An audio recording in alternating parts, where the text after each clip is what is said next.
இதெல்லாமே வெறும் கட்டு கதை தான். இதுக்கு வாய்ப்பே இல்ல. இப்படி நடக்க கூடாது. நீ சொல்றதெல்லாம் நம்புறதுக்கு என்ன பார்த்தா என்ன முட்டாள் மாதிரி இருக்கா? நான் ஒண்ணு போய் சொல்லல. ஹிட்டாச்சிய பத்தி நான் சொன்ன எல்லாமே உண்மைதான். அவன் சாஸ்கேக்கு மட்டும் இல்லாம ஹிடன் லீஃப் வில்லேஜ்காகவே தன்னுடைய உயிரை விட்டான். ஒருவேளை உண்மையா இருந்தா ஹிட்டாச்சியை கொன்னதுக்கு அப்புறமா அவன் அகாட்ஸ்கி கூட சேர்ந்து வேலை செய்ய போறான். நடந்த எதுவுமே உங்களுக்கு தெரியாது.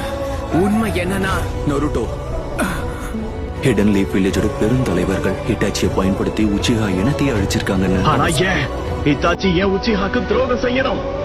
ஹிட்டாச்சிக்கு 4 வயசு. அப்பவே பல பேர் சாகிறத அவன் கண்ணால பார்த்தான். அந்த சின்ன வயசுல அவன் போர் அனுபவிக்கணுங்கிற எந்த கட்டாயமும் கிடையாது.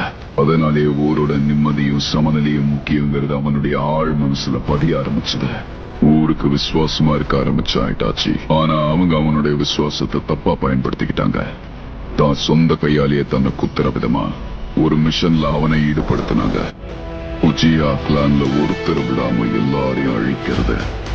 இந்த மிஷனை பத்தி கேட்டதுக்கு அப்புறம் அவனுடைய மனநிலை எப்படி இருந்திருக்கும்னு தெரியுமா? வேற வழியே இல்லாம இந்த முடிவெடுக்காம தள்ளப்பட்டான். நீ ஹிட்டாச்சியா இருந்தாப்ப என்ன பண்ணிருப்ப? எல்லா பழியும் தான் தோள் மேல சுமந்தான்.